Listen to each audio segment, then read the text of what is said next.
waterproof it is? Yeah, they're all waterproof.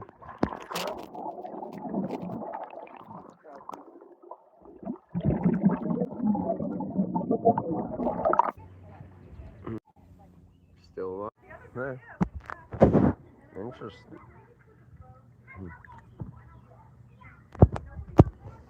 Seems to work.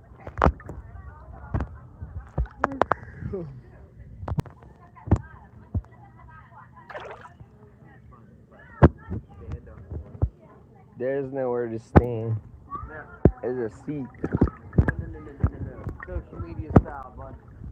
Oh, But I want to find places to do open mic nights. there's a whole bunch. Maybe wanna. Up north, they do them there's a different place that does one day of the week.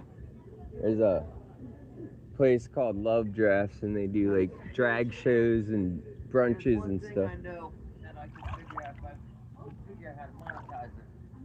One very interesting person. Two, people tend to like to listen to the stories. And I got a lot of them. I also know how to captivate a group. And honestly, I want to make people laugh. Make people laugh. I like making people have a good time. Yeah. Take them out their fucking problems in their world, helps them get out of mine. I just do a mixture of calling people out on hypocrisies and occasionally sharing, personal experiences and experiences dealing with the medical industry and insurers. And need a comedic relief in there. yeah, there's some of that. You've got more interesting story with your gunshot wound than anything I got. I've just been stabbed a couple times. But see, that story has so many crazy details that happened, and it had to happen for it to exactly lay out the way it did. I don't care if I could tell it and give it to Quentin Tarantino. That man would buy it for a fucking movie. And I shit you not, my statements has never changed nor hindered on any detail. I had to give that statement like 37 times to the police while I was being medically taken care of in the hospital. Again, man, if I didn't turn my key, if I didn't have the habit of getting in my car and leaning forward when I turned my key, yeah, I would have been sitting up like this. And it would have caught me in the neck or something. Or the head, yeah. Yeah. And then, as that one hit me, I'm like, the biggest thing about it that still freaks me out is I wasn't like scared. I was pissed because I had just gotten that Levi jacket, and they put a hole in the motherfucking thing. I'm sitting there, I'm like, boom! It was. It's hot. It's heavy. It just feels like it feels like liquid fire going through you. Yeah. And it feels like a weight. At least where it hit me, you could feel the G-forces of the bullet. I guess I'm not saying that's what it was, but you could feel the weight. Like when it hit, like it felt like not taking the air out of my lungs, but that's the feeling I had. That it was like taking air out of my lungs. That weight coming on your chest, like you're pressing in. Yeah. And he just noticed I'm like, bang, wet. I'm like, motherfucker, did I just get shot? Like, I was pissed, and that's what freaked me out more than anything. Yeah. So I'm sitting there, I'm like, shit, should I start my car? I hear other shots coming, so I open my door and jump out, and I go to take off running, and like right in front of the ground was wet, so I'm starting scampering my feet back and forth. As I'm going, I'm getting across the street from my car here to this car over here. Literally, as I dive, I get my ass literally just ass.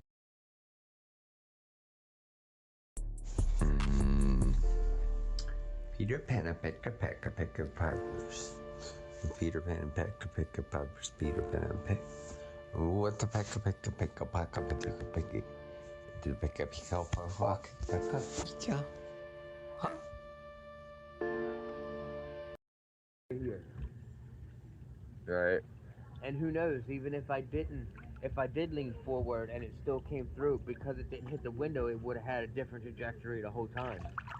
And the velocity of it wouldn't have changed. Oh. But then, back to running down the alley, holding my face after I was bear maced in it. Bear maced after being shot.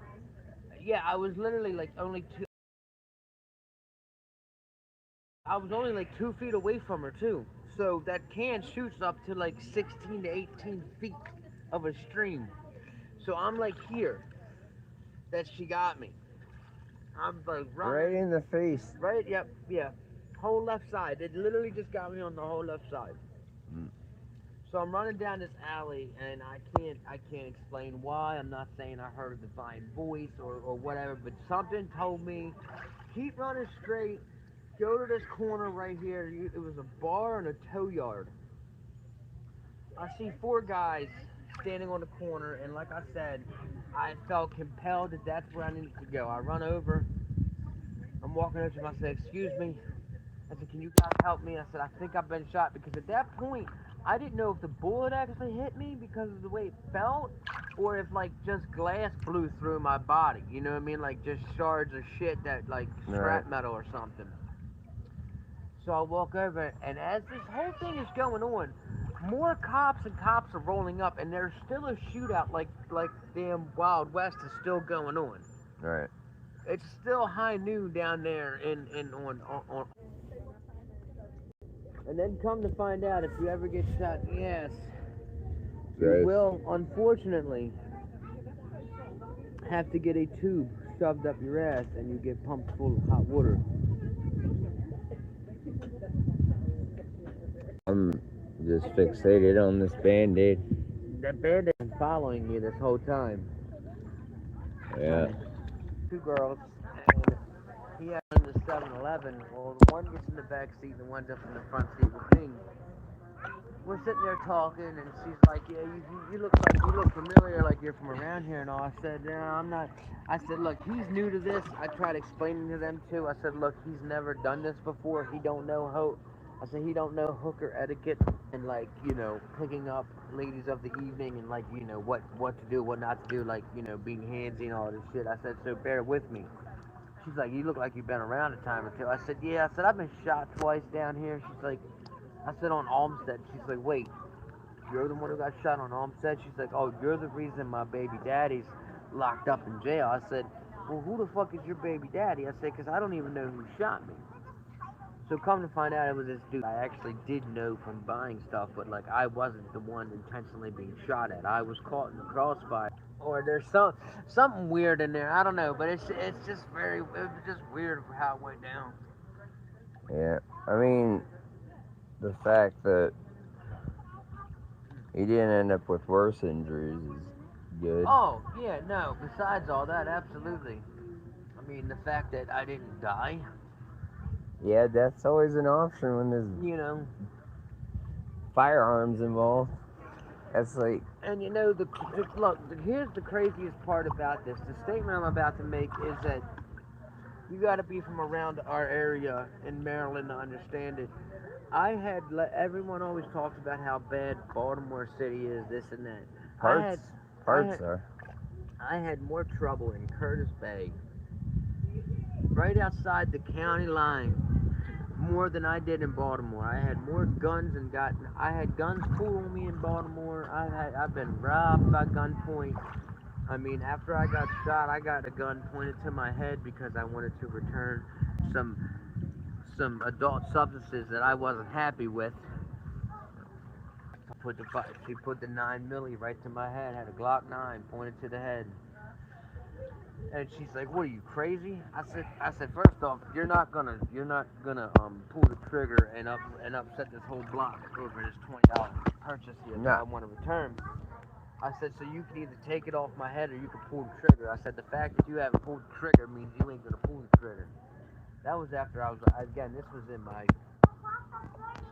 this was in the height of my running Side quest for days. Hmm.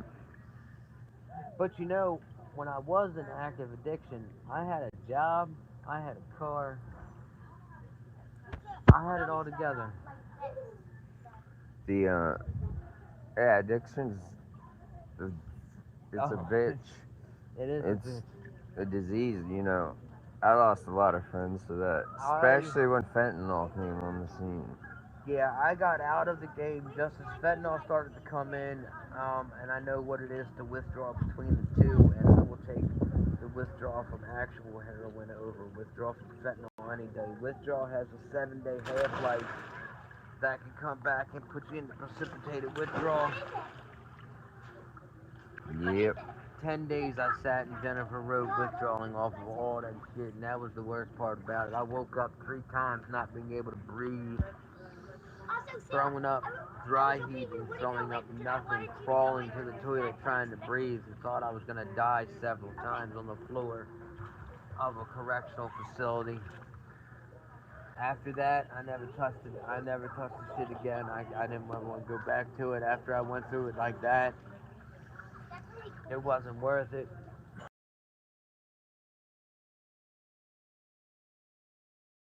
In my life, when I've gotten depressed and I'm low these days, have I thought about mother's sweet kiss? Yes, absolutely. But Mother Superior.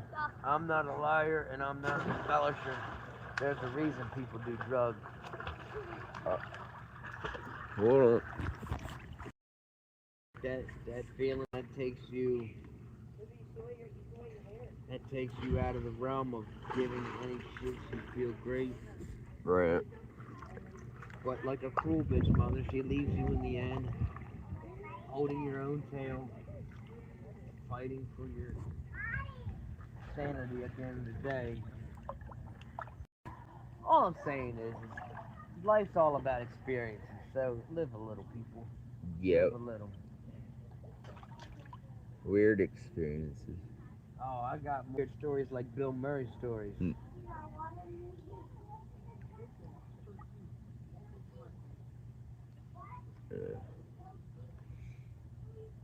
I've ended up at parties that I don't even know how I began to even get, that I even ended up in Ocean City, Maryland.